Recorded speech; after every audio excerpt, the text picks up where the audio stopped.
Kepulan asap beserta kobaran api begitu cepat membesar dan membakar sebuah gudang di area Sekolah Dasar Negeri Srengseng Sawah 04, Jagakarsa, Jakarta Selatan pada Kamis siang.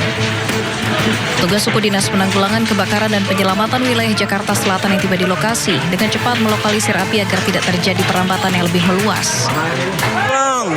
Srengseng Sawah 04 kebakaran. Para siswa dan guru pun panik, berlarian menyelamatkan diri.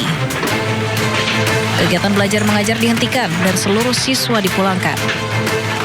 Diduga kebakaran akibat korsleting listrik pada area gudang tempat penyimpanan barang bekas.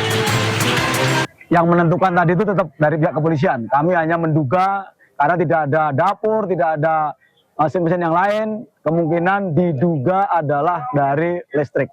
Kami juga memberikan kesempatan untuk secara online, tentunya kami akan memberikan pembelajaran jarak jauh juga. Tidak ada korban luka maupun jiwa akibat peristiwa ini. Api pun padam usai 15 unit mobil pemadam beserta puluhan personel dikerahkan ke lokasi. Dari Jakarta, Rizky Falupi, iNews melaporkan. Ini mayatnya 2 orang. Sebuah rumah panggung di Desa Tongkoseng, Kabupaten Bombana, Sulawesi Tenggara tak tersisa setelah terbakar hebat pada Kamis dini hari. Kebakaran memakan korban jiwa 5 orang, yakni ibu dan 4 anak-anaknya. Sementara 3 penghuni rumah lainnya termasuk suami korban selamat. Setelah api berhasil dipadamkan, proses evakuasi jenazah korban dilakukan oleh warga bersama aparat. Saat kebakaran terjadi, para korban sedang tertidur sehingga tak bisa selamatkan diri. Suasana haru pun menyelimuti pemakaman korban di TPU desa setempat. Tidak ada yang utuh, Pak. Hancur semua. Jadi yang selamat itu bapak, menantu dengan anak yang tertua. Anak yang tertuanya ini sekitar 2 bulan. Dan posisi mamanya ini dia peluk anaknya ada. Anaknya yang 2. Penyebab pasti kebakaran masih dalam penyelidikan aparat kepolisian dan menunggu keterangan resmi dari instansi terkait. Dari Kabupaten Bombana, Sulawesi Tenggara, Muhtarudin, iNews melaporkan.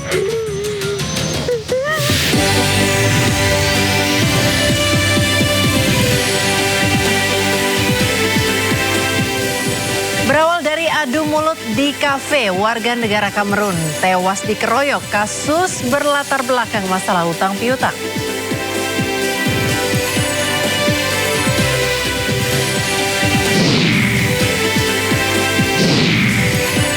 Pasca temuan ratusan pucuk senjata di gudang sekolah Islam Harapan Ibu, sejumlah saksi diperiksa polisi.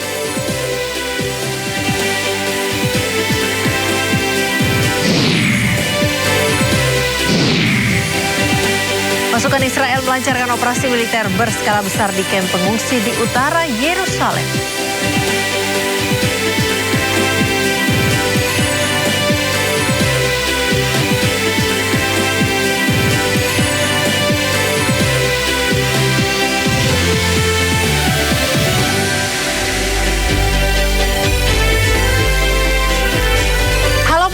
Sindo Malam hadir dengan beragam informasi terkini tanah air serta mancanegara. Saya Priska Papilaya, inilah Sindo Malam selengkapnya.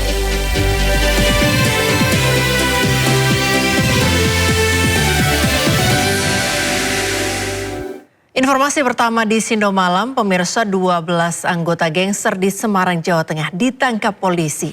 Dalam penangkapan ini, polisi menyita sejumlah senjata tajam.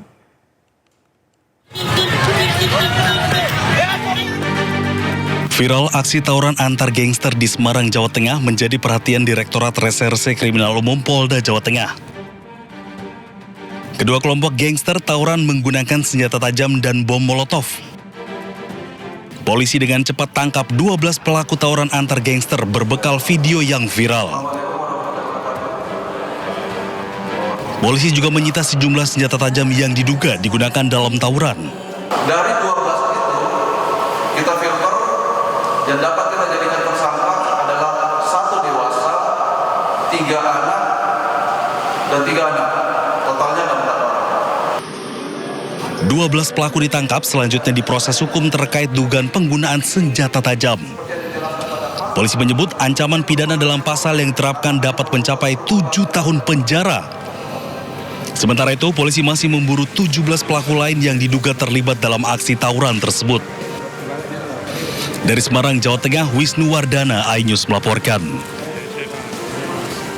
Pemirsa, seorang pria asal Kamerun tewas usai dikeroyok sekelompok warga negara asing di kafe di Pasar Baru, Jakarta Pusat.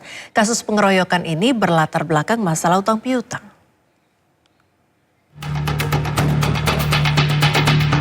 Keributan antara sesama warga negara asing terjadi di depan sebuah kafe di Jalan Krekot 1, Pasar Baru, Sawah Besar, Jakarta Pusat. Beberapa WNA sempat merelai saat keduanya terlibat aksi adu mulut hingga berujung baku hantam. Meski sempat dilarikan ke rumah sakit, namun sayang nyawa korban tak tertolong.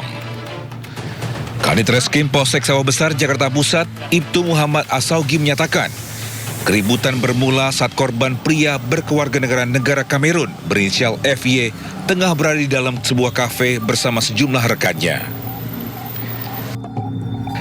Tak berselang lama datang terduga pelaku berinisial CC WNA asal Nigeria yang langsung terlibat ketegangan dengan korban hingga berlanjut pada keributan di luar kafe. Diduga keributan dipicu persoalan utang piutang, di mana terduga pelaku datang untuk menagih hutang kepada korban dengan jumlah yang cukup besar. Dari keterangan beberapa saksi, kemudian juga dari CCTV yang kita ambil, di situ kita terlihat bahwa ada keributan, baku hantam baku pukul antara korban dan pelaku. Mungkin itu juga yang memicu sehingga korban meninggal dunia. Kini terduga pelaku masih menjalani pemeriksaan di ruang penyidik Polsek Sawah Besar dengan didampingi translator. Dari Jakarta Pusat, Rani Sanjaya, iNews melaporkan. Pemirsa, seorang pencuri kabel terluka bakar usai terkena ledakan gardu listrik di Tanjung Priok, Jakarta Utara. Pelaku pasrah saat diseret warga dan diserahkan ke polisi.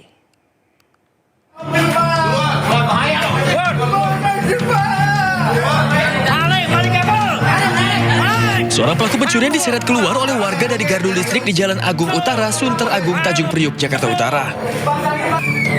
Pelaku tertangkap warga saat berusaha mencuri kabel yang berada di dalam gardu. Aksi pelaku diketahui setelah pelaku yang masuk dari pintu belakang gardu berusaha mencuri kabel dengan gunting besar. Nah, saat menjalankan aksinya terjadi ledakan dari dalam gardu yang membuat tubuh pelaku terbakar. Warga yang melihat peristiwa tersebut kemudian menghubungi petugas. Kayak ada suara orang saya dengar di dalam. Begitu petugas datang, emang ada orang yang masuk. Saya tarik keluar. Dia ketakutan ya. Nggak mau saya tarik kayak geret gini. Berapa orang? Yang ketangkap 1. Misalnya sih ada 2 lagi yang kabur. Itu dia ngapain maling dalam? Maling kabel atau gimana? Kabel. Maling? Iya. Untuk mempertanggungjawabkan perbuatannya, pelaku kemudian dibawa ke Polsek Tanjung Priok, Jakarta Utara. Dari Jakarta, Sofia Firdaus, iNews melaporkan.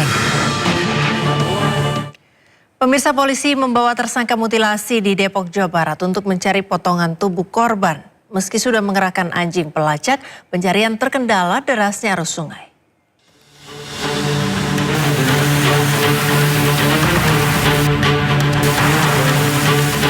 Menggunakan anjing pelacak K9, tim Subdit Resmo menyusuri Kali Licin Kitara, Depok, Jawa Barat, Kamis siang. Di lokasi ini, tersangka mutilasi mengaku membuang potongan kaki korban. Polisi juga membawa serta pelaku untuk menunjukkan lokasi pasti. Bersama dengan tersangka, polisi juga menyusuri sejumlah titik di aliran sungai.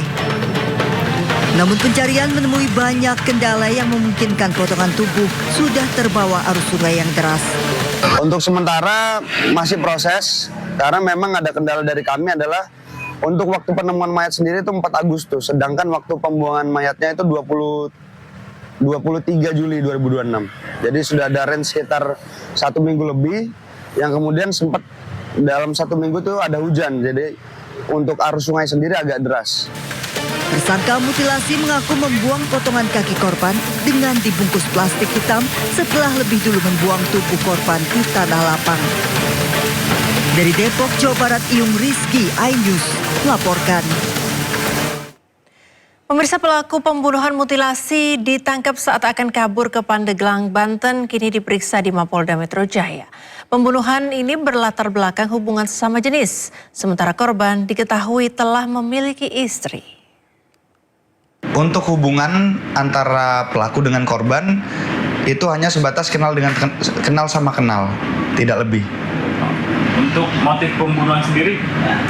Untuk motif pembunuhan sendiri sedang kami dalami, namun ditemukan fakta bahwasannya pelaku diduga merupakan penyuka sesama jenis.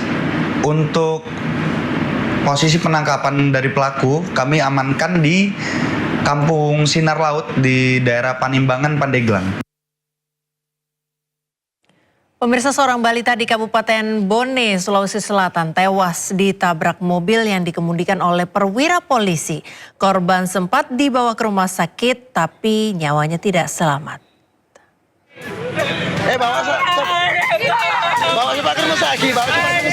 Keluarga korban syok saat mendapati balita 4 tahun tewas ditabrak mobil. Korban berboncengan sepeda motor dengan ibu dan kakaknya ditabrak mobil saat berhenti di lampu merah di Jalan Ahmad Yani, Kabupaten Bone.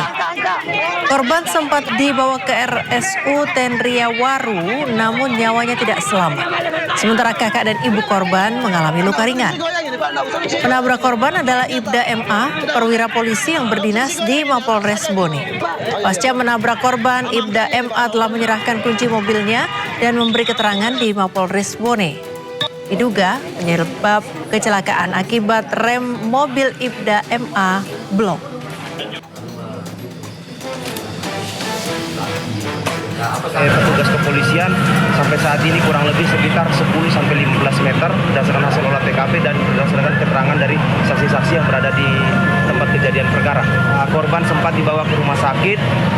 Selang dari kejadian sekitar kurang lebih 1 jam, korban meninggal di rumah sakit daerah Tenriwaru. Pengemudi roda 4 yang di sini adalah Ibda MA.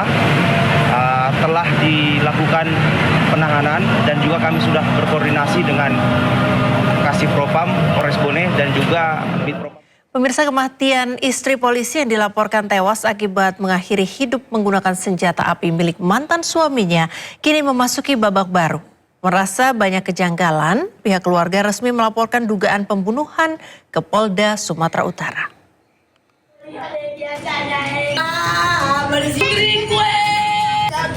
Anak kesayanganku, Misteri kematian korban WLG yang diduga akhiri hidup menggunakan senjata api milik mantan suaminya di Kota Medan masih tanda tanya. Korban awalnya diduga mengakhiri hidup menggunakan senjata api milik mantan suaminya yang merupakan anggota aktif Polsek Sunggal. Namun pihak keluarga mendapati adanya kejanggalan dan menduga korban tewas dianiaya. Didampingi tim kuasa hukum, pihak keluarga korban membuat laporan ke Polda Sumatera Utara atas dugaan tindak pidana pembunuhan.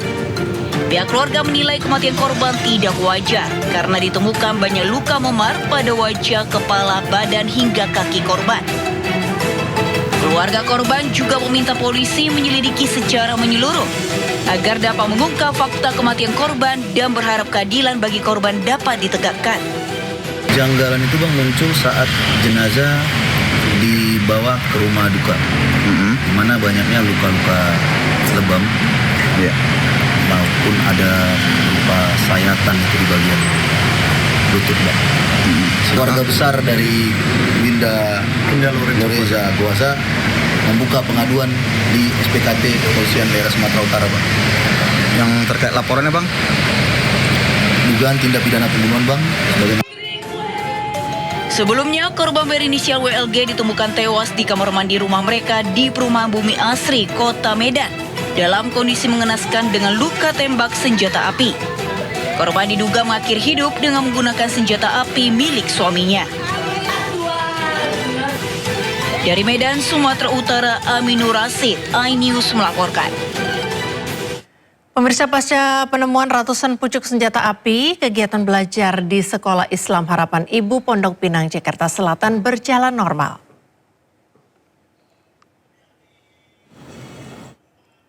Kegiatan belajar mengajar tetap berlangsung di Sekolah Islam Harapan Ibu. Aktivitas tampak normal pasca penemuan ratusan pucuk senjata api, narkoba, dan cakram berisi konten pornografi.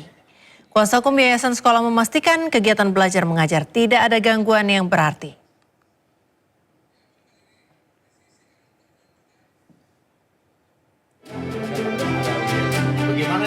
Kuasa hukum Yayasan Sekolah Islam Harapan Ibu mengungkap adanya bunker terkunci di dekat ruang yang menyimpan ratusan senjata narkoba dan CD film porno.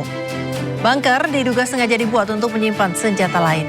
Pihak sekolah menegaskan tidak punya kewenangan untuk membuka bunker dan telah meminta polisi untuk menindaklanjuti temuan ini. Pihak sekolah mengaku kecewa lantaran laporan tersebut lamban ditindaklanjuti. Berjalan dengan baik. Kegiatan belajar mengajar berjalan dengan baik, tidak terjadi gangguan apapun di sekolah. Karena memang ketika proses kami melakukan pembongkaran ruangan itu dilakukan di luar jam pendidikan, di luar jam sekolah. Jadi waktunya itu dilakukan di acara sore hari, jadi sekitar jam 5 sampai malam. Sehingga tidak ada gangguan apapun terhadap anak-anak di dalam proses belajar mengajar.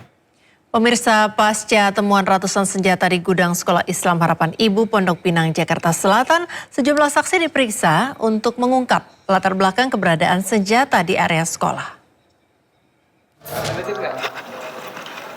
Polisi merilis temuan 995 senjata di gudang Sekolah Islam Harapan Ibu. Antara lain 776 revolver airsoft gun, 215 pistol airsoft gun, 4 pucuk senapan angin, dan 1 pucuk senjata api laras panjang, serta M4 karabin, serta AK-47 dan FN-90. Saat ini polisi telah memeriksa sejumlah saksi, sudah berjalan secara maraton. Terkait temuan narkoba, polisi juga masih menyelidiki identitas pemilik narkoba. Selain barang-barang yang ditemukan di lokasi, juga ada dokumen. Terkait dokumen-dokumen ini tentunya penyelidik Satreskrim sedang melakukan penyelidikan dan pendalaman. Langkah kami ini TKP di yayasan. Informasi yang kami dapat dari yayasan, kami melangkah berawal dari keterangan pihak yayasan. Dan kemarin sudah ada saksi yang diinterogasi untuk menelusuri tindak lanjut dari temuan ini. Pemirsa, Gubernur Jakarta Pramono Anung menanggapi temuan hampir 1.000 pucuk senjata, narkoba, dan CD porno di Sekolah Islam Harapan Ibu Pondok Pinang, Jakarta Selatan. Menurut Gubernur Jakarta, peristiwa ini telah mencoreng dunia pendidikan tanah air dan ia meminta semua pihak yang terlibat diproses sesuai ketentuan hukum. Terjadi di sekolah swasta di Kebayoran Lama yang ditemukan sangat mengejutkan. Senjata jumlahnya kurang lebih 995, kemudian ada narkoba dan juga ada hal-hal lain. Pertanyaannya apakah itu boleh atau jawabannya singkat aja, sangat tidak boleh. Dan yayasan ini benar-benar memberikan contoh yang tidak baik. Walaupun yang bersangkutan sudah dipecat dari yayasan yang ada. Tetapi mengenai apa yang harus dilakukan, maka karena sudah ditangani aparat penegak hukum dan sudah turun di lapangan dan sudah melihat bukti-bukti yang ada dan sekarang sudah dibawa ke Polda Metro Jaya, maka pemerintah DKI memberikan support sepenuhnya untuk diambil tindakan yang setegas-tegasnya untuk persoalan ini. Karena apapun di dunia pendidikan yang seperti ini tidak boleh terjadi. Sebelumnya, pemirsa, ratusan senjata api ditemukan di ruangan mantan Kepala Yayasan Sekolah Islam Harapan Ibu di Pondok Pinang, Jakarta Selatan. Tidak hanya senjata api, di ruangan ini juga ditemukan narkoba, CD film porno, serta alat cetak peluru.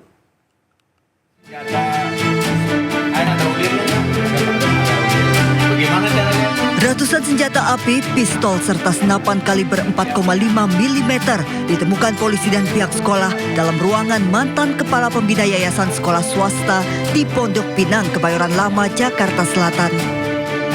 Tak hanya senjata api, dalam ruangan ini juga ditemukan alat cetak peluru, narkotika jenis sabu dan ganja, serta sejumlah CD porno. Sekolah meminta pendampingan polisi membuka ruangan yang selama ini tertutup dikunci oleh eks-ketua yayasan untuk digunakan keperluan belajar mengajar. Eks-ketua yayasan sudah dipecat karena penyalahgunaan keuangan. Persisnya senjata itu apa saja, jenisnya bagaimana, kewenangan penyidik ya untuk melakukan verifikasi. Sehingga kami minta ada uji forensik juga terhadap senjata itu untuk memberikan kepastian bahwa senjata ini milik siapa juga, jenisnya apa dan sebagainya. Tapi teman-teman sekalian, buat kami sebagai sekolah, yang jelas penyimpanan senjata di tempat sekolah pasti dilarang oleh undang-undang. Pasti dilarang, pasti tidak diperbolehkan. Kenapa? Karena senjata api yang ditemukan tersembunyi dan berada di bawah tumpukan parang. Yang itu memang dilarang untuk dipergunakan kecuali untuk olahraga karena mematikan. Jadi, kok bisa ada di situ? Pertanyaan. Mereka buat silent di situ dengan cara menumpuk seperti barang biasa. Ternyata begitu saya buka, isinya seperti itu. Lalu tiba-tiba ada lagi yang lain shotgun kaliber 1270. Selain mengungkap asal-usul senjata dan narkotika, sekolah juga meminta polisi menyelidiki pihak yang bertanggung jawab atas penyimpanan barang-barang berbahaya di lingkungan sekolah. Dari Jakarta, Rizky Fahlupi, iNews melaporkan. Pemirsa, usai menggelar sayembara tangkap pelaku begal dapat uang jutaan rupiah, kini Gubernur Jawa Barat Deddy Mulyadi kembali membuat sayembara berburu penjualan obat tramadol dan minuman keras. Demul menjanjikan hadiah bagi warga yang mengunggah toko penjual tramadol dan minuman keras di media sosial. Banyak orang yang jualan tramadol dan warung-warung minuman keras ilegal. Bagi warga Jabar, siapa yang bisa memposting, menceritakan warung-warung tramadol di media sosial, saya akan kasih hadiah juga. Dalam akun media sosialnya, Gubernur Jawa Barat Deddy Mulyadi kembali menggelar sebuah sayembara. Kali ini Deddy Mulyadi akan memberikan hadiah jika warga mengunggah ke media sosial tentang penjualan obat tramadol dan minuman keras di wilayah Jawa Barat. Hal ini dilakukan sebagai bentuk keprihatinan dengan maraknya penjualan obat tramadol dan minuman keras yang berdampak buruk pada kesehatan anak muda. Selain itu, pihak Pemprov Jabar juga akan berkoordinasi dengan Kapolda Jawa Barat untuk memberantas peredaran tramadol di Jawa Barat.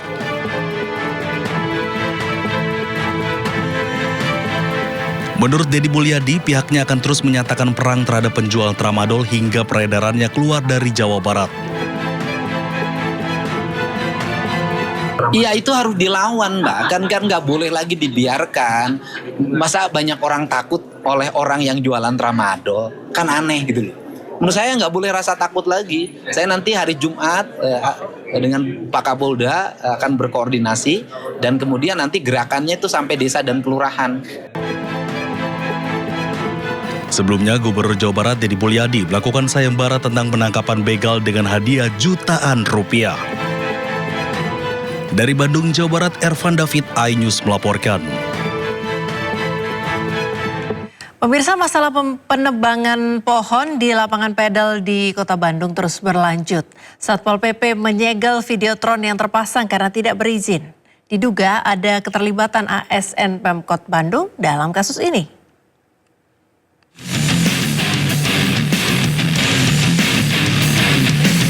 Satuan Polisi Pamong Praja Kota Bandung menyegel videotron yang terpasang di bangunan Padel 69 Jalan R.E. Marta Dinata. Penyegelan berdasarkan hasil berita acara pemeriksaan yang menyatakan videotron tersebut belum memiliki izin penyelenggaraan reklame. Penyegelan juga menjadi tindak lanjut atas kasus penebangan 10 pohon tanpa izin di kawasan tersebut. Hasil pemeriksaan menunjukkan penebangan dilakukan karena pohon dianggap menghalangi pandangan ke arah videotron. Rasanya itu berdasarkan berita acara pengakuan, makanya kita lakukan. Kenapa? Karena dia melaporkan itu karena menghalangi view daripada videotron. yang dulu. Artinya Bali pohon yang ditebang ini karena menghalangi video tren ini, Pak? Betul, gitu. Dan inisiatif dia sendiri ya, udah jelas. Sementara itu, Wali Kota Bandung Muhammad Farhan menegaskan pihaknya serius menangani penembangan 10 pohon di lapangan Padel 69. Selain telah memberikan sanksi terkait pelanggaran Perda, kini juga diusut dugaan adanya keterlibatan ASN Pemkot Bandung. Tentu ada pertanyaan, apakah ada ASN yang terlibat? Itu sebabnya Pak Sekda dan Pak Inspektorat sudah saya berikan tugas untuk mendalami apakah ada kemungkinan ASN Pemkot Bandung terlibat. Apabila memang ada yang terlibat, maka akan dikenai sanksi yang sesuai dengan peraturan perundang-undangan. Sebelumnya, setelah terbukti melanggar Perda Kota Bandung, pengelola 69 disanksi kewajiban menanam 1.000 pohon pengganti serta membayar denda 100 juta rupiah. Dari hasil pemeriksaan sementara, penebangan pohon dilakukan subkontraktor yang mengerjakan pembangunan taman. Dari Bandung, Jawa Barat, Billy Maulana Finkran, iNews melaporkan. Mengenakan rompi tahanan, mantan Jampitsus Febri Adriansyah diperiksa tim 9 Kejagung. Informasi selengkapnya usai jeda pemirsa. Tetaplah bersama kami di Sindo Malam.